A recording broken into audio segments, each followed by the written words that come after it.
आदरणीय बंधुओं, माताओं व मेरी प्यारी बहनों, राधे राधे। आपका हमारे YouTube चैनल पर बहुत बहुत स्वागत है। बंधुओं, आज हम इस वीडियो में अधिक मास महात्म का 16वां अध्याय सुनेंगे, जिसे सुनने सुनाने से भगवान पुरुषोत्तम की कृपा से मनुष्य के बाहरी शत्रुओं का नाश होता है, बिगड़े कामों में सुधार होता है। महात्म सुनने के बाद यदि आप हमारे चैनल पर नए हैं तो कृपया हमारे चैनल को सब्सक्राइब करें, बेल आइकन को प्रेस करें ताकि हमारी वीडियो की नोटिफिकेशन सबसे पहले आप तक पहुंचे। वीडियो को शेयर व लाइक भी जरूर करें। बंधुओं, हमने 15वें अध्याय में सुना कि ब्राह्मण सुदेव की तपस्या से प्रसन्न होकर श्री हरि सुदेव के समीप पधारे और उसे वर मांगने को कहा। ब्राह्मण बोला, प्रभु, मुझे पुत्र चाहिए। भगवान ने कहा, हे ब्राह्मण, ब्रह्मा ने तेरे भाग्य में पुत्र नहीं लिखा। भगवान के ये वचन सुनकर सुदेव हताश व निराश हो गया।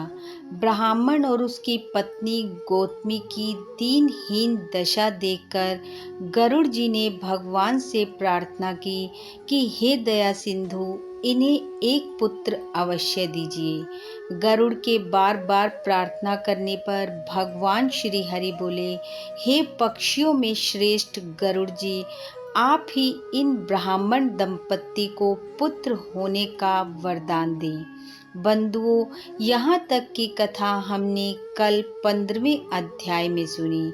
आइए अब सुनते हैं आगे की कथा।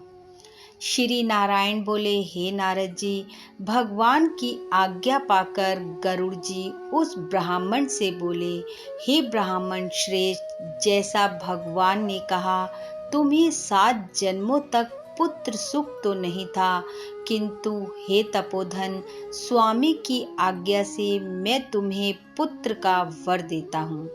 मेरे ही अंश से तुम्हें पुत्र होगा, साथ ही तुम दोनों को उसके सुख के बाद दुख प्राप्त होगा।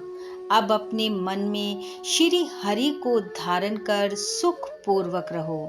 संसारिक सुखों का उदासीनता पूर्वक भोग करो।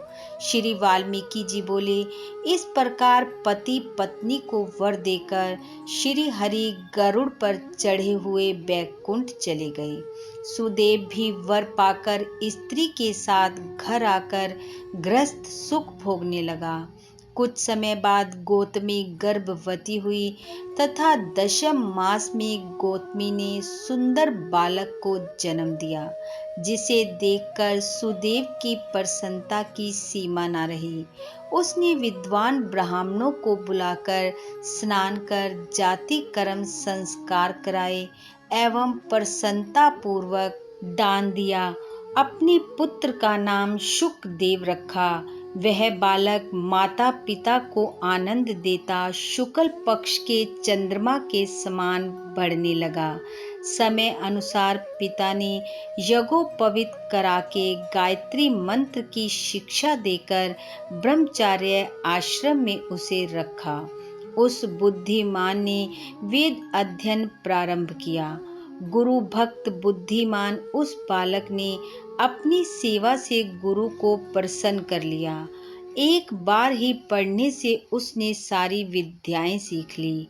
श्री वाल्मीकि जी बोले, एक बार देव ऋषि देवल वहां पर आए, जो करोड़ों सूर्यों के समान तेजस्वी थे। सुदेव ने उनको दंडवत प्रणाम किया और अर्धपाद्य आदि से पूजा कर उत्तम आसन पर विराजमान किया। आसन पर विराजने के उपरांत ब्रह्मचारी बालक ने आकर मुनि के चरणों में गिरकर प्रणाम किया। उसे देखकर ऋषि बोले, हे सुदेव, तुम धन्य हो, तुम्हारा भाग्य धन्य है। श्री हरि तुम पर प्रसन्न हैं, इसी से इस सुंदर पुत्र का वरदान तुमको प्राप्त हुआ है। इस प्रकार कुमार को देखकर देवल मुनि उत्कंठित हो ब्राह्मण से बोले, हे सुदेव, तुम्हारा यह पुत्र गुण सागर है और तुम्हारा यह पुत्र अत्यंत भाग्यशाली है। यदि दोष है तो केवल एक ही है, और उस बड़े भारी दोष से इन सब लक्षणों की विद्यमानता व्यर्थ हो जाती है। इतना कहकर सिर हिलाते हुए दीर्घ श्वास लेकर मुनि आगे बोले, अन्य लक्षणों को क्या कहूँ, कहने से पूर्व पहले आयु का भी तो विचार करना आवश्यक है। आयु न होने पर अन्य लक्षणों से क्या बनता है। हे सुदेव सुनो, तुम्हारा यह पुत्र 12 वर्ष का होकर जल में डूबकर मृत्यु को प्राप्त होगा। तुम इसका मन में सोच तो करना नहीं, क्योंकि होनहार को कैसे रोका जा सकता है। वह तो होगा ही, इसमें कोई संशय की बात नहीं। वाल्मीकि जी बोले, इतना कह देवल मुनि तो ब्रह्मलोक चले गए। सुदेव शर्मा देवल मुनि के वचनों को स्मरण कर बहुत दुखी रहने लगे।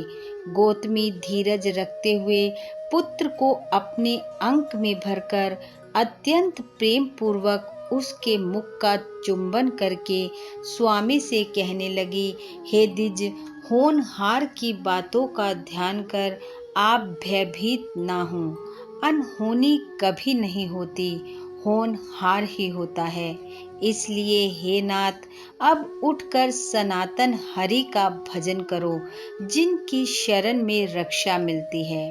वाल्मीकि जी कहने लगे, इस प्रकार सुदेव अपनी भार्या के वचनों को सुनकर श्री हरि के चरण कमलों का ध्यान रखते हुए अपने पुत्र का शोक निवारण किया। इति श्री वृद्ध नारदीय पुरुषोत्तम मास महत्तम 16वां अध्याय समाप्त। बोलो विष्णु भगवान की जय। पुरुषोत्तम भगवान की जय। बंधुओं, भगवान श्री हरि का आशीर्वाद सदैव आप व आपके परिवार पर बना रहे। इन्हीं शुभकामनाओं के साथ आप सबका बहुत बहुत धन्यवाद। राधे राधे।